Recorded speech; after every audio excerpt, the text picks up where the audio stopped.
वाराणसी से एक बड़ी खबर सामने आई है, जहां बीजेपी नेत्री शालिनी यादव के पति अरुण यादव के फ्लैट पर पुलिस ने देह व्यापार का भांडाफोड़ किया है। पुलिस ने छापेमारी के दौरान 5 युवतियों को मौके से रेस्क्यू किया। जानकारी के मुताबिक ये फ्लैट एक किराएदार को दिया गया था, जो स्पा सेंटर के आड़ में देह व्यापार चला रहा था। पुलिस की कार्रवाई के बाद मामला सुर्खियों में आया और मीडिया रिपोर्ट्स में शालिनी यादव का नाम सामने आने पर उन्होंने कड़ी आपत्ति दर्ज कराई। शालिनी यादव ने साफ कहा कि फ्लैट उनके पति के नाम पर है, लेकिन उस अवैध गतिविधियों से उनका कोई संबंध नहीं है। उन्होंने कहा कि किसी भी तरह से उनका नाम जोड़ना मानहानि के दायरे में आता है और वे इस पर कानूनी कार्रवाई करेंगी। फिलहाल पुलिस इस पूरे नेटवर्क की जांच आगे बढ़ा रही है। किराएदार से लेकर उसके संपर्कों तक सभी की भूमिका खंगाली जा रही है। शालिनी जी, दो दिनों से प्रकरण चल रहा है, उस पर पहले आप क्या कहना चाहेंगे? देखिए, इसीलिए पिछले 2 दिनों से लगातार सोशल मीडिया पोस्ट और कुछ समाचारों के माध्यम से राजनीतिक हमला पूरे एक विद्वेष से जो है मेरे ऊपर किया जा रहा है। जिस प्रॉपर्टी पे मेरा ना कोई नाम है, ना मेरा जिससे कुछ लेना देना है, गलत तथ्यों को प्रस्तुत करके इस तरीके से प्रचारित किया जा रहा है कि जैसे वो कार्य सब मेरे संरक्षण में हो रहे थे और गिरफ्तारियां सब उसी संबंध में की गई हैं। अभी सारे तथ्यों को मैंने सामने प्रस्तुत किया है और ये सब विपक्षी दलों द्वारा और कुछ बाइस्ड मीडिया, मैं कहूँगी जो कुछ डिजिटल स्वयंभू मीडिया है, वो उनके द्वारा सिर्फ कुछ अपनी रीच बढ़ाने की जो एक होड़ है, उस क्रम में इस घटना को अंजाम दिया गया और उसने मुझे बदनाम करने की पूरी साजिश रची थी, एक सोची समझी रणनीति के तहत, जिसमें विपक्षी दल के कार्यकर्ता, नेता, वरिष्ठ पदाधिकारी भी शामिल रहे।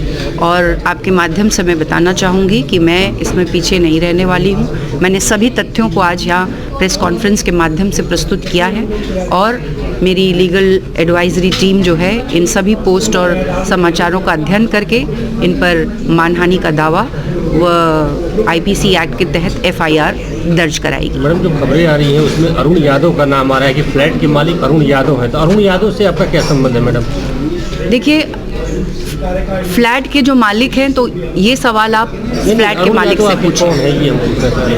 ये सर्वविदित है कि मैं स्वर्गीय श्यामलाल यादव जी, जो कि राज्यसभा के पूर्व उपसभापति थे, केंद्रीय मंत्री थे, उनकी बहू हूँ और उनका जीवन एक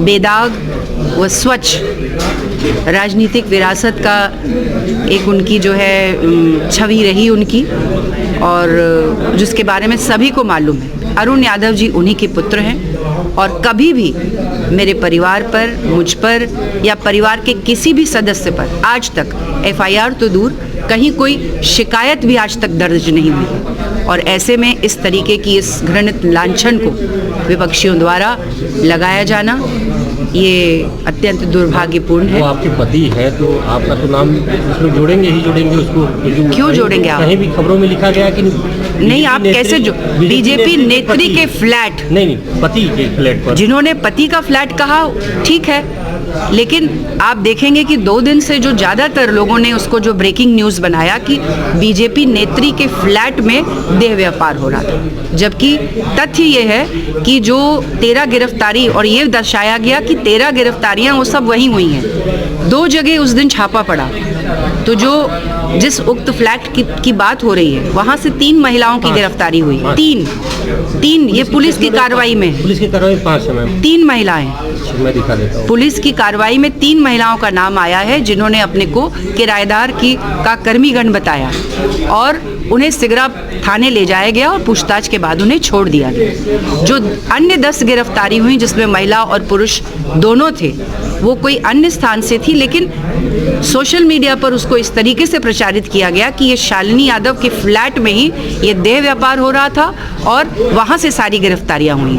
मुझे आपत्ति, ये फ्लैट आपका नहीं, आपके पति का है। मैं अपनी बात करने के लिए यहाँ आई हूँ कि मेरा नाम कैसे आ जाता है किसी भी उस प्रॉपर्टी में जिसपे मेरा जिससे मेरा लेना देना नहीं है, जिसपे मेरा नाम नहीं है, और जिसका भी है वो जैसे भी संबंधित है, ये सवाल उससे किया जाना चाहिए। लेकिन मेरा नाम, मेरे नाम को खराब करना एक महिला जो राजनीतिक जीवन में, सामाजिक जीवन में संघर्ष कर रही है, जनता की लड़ाई लड़ रही है, उस पर इस तरीके का राजनीतिक विद्वेष में, और वो भी ऐसे लोगों द्वारा लगाया जाना जो कि शहर से लेकर के राष्ट्रीय स्तर तक विपक्षी दलों के वरिष्ठ पदों पर हैं, कार्यकर्ता हैं, नेता हैं, उन्होंने इस चीज़ को इससे दुष्प्रचारित किया है। और मैं डरने वाली नहीं हूँ, इसमें मैं पीछे भी नहीं रहूँगी और जल्द ही इनके खिलाफ मानहानि का दावा और IPC एक्ट की तरह FIR की जाएगी।